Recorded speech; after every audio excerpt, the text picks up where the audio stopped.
Welcome to June's Market Update, brought to you in cooperation with this sponsor. Let's take a look at residential real estate activity in your area during the month of May. The number of active listings was down 32% from 1 year earlier and up 7% from the previous month. This recent increase reflected a larger selection of homes for buyers to choose from.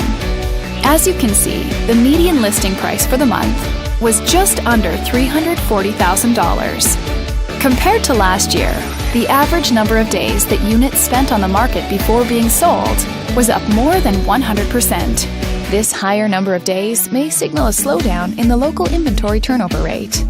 The median sale price was just under $280,000. The number of units sold decreased 37% year over year and decreased 23% month over month.